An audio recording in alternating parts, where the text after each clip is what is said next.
Hey, welcome back. So, today we are diving into a concept that we all think we know like the back of our hand synonyms. We learn about them in elementary school, we use them every single day.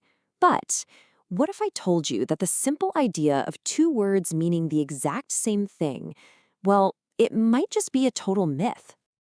Okay, so let's start at the beginning. Before we get into the weeds, what even is a synonym? Let's just rewind back to that simple definition we all picked up in school. And there it is, the good old textbook definition. Synonymy is just a fancy way of saying it's a relationship where different words have the same or, pretty much the same meaning. The classic example is always something like hide and conceal. You can hide a key or you can conceal a key. Both mean you're keeping it out of sight. Seems pretty straightforward, right? But this is where the plot thickens. Because when you really stop and think about it, you have to ask yourself a pretty big question.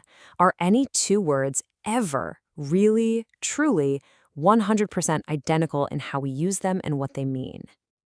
And that question right there, well, it leads us straight into what we can call the myth of the true synonym. This is where we get to explore all those fascinating, subtle little differences. So here's the kicker.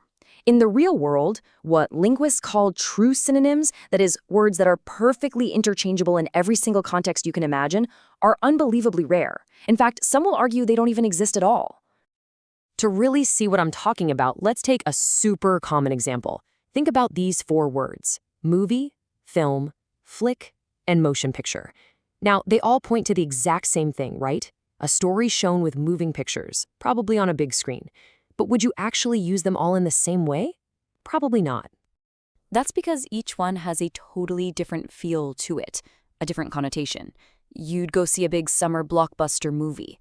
An artsy critic is probably going to review a serious film.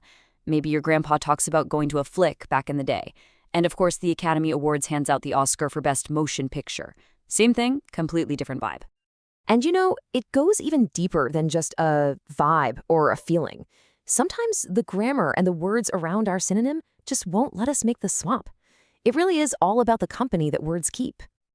Okay, check this out. Take three words that seem like they were born to be synonyms: fast, quick, and rapid. If we're talking about a runner, they work perfectly. You can say she's a fast runner, a quick runner, or even a rapid runner. In that context, no problem at all. But the second we change the sentence, the whole thing just falls apart. You can have a quick mind, but a fast mind? That just sounds weird.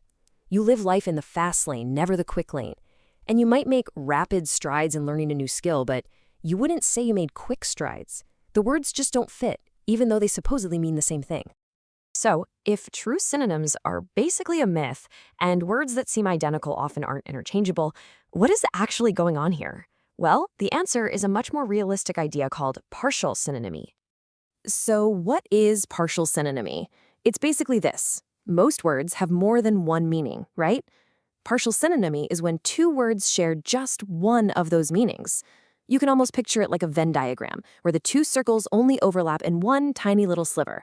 That sliver is where they work as synonyms. A fantastic way to see this in action is with the words deep and profound. In one very specific situation, they overlap perfectly. You could totally say, you have my deep sympathy or you have my profound sympathy.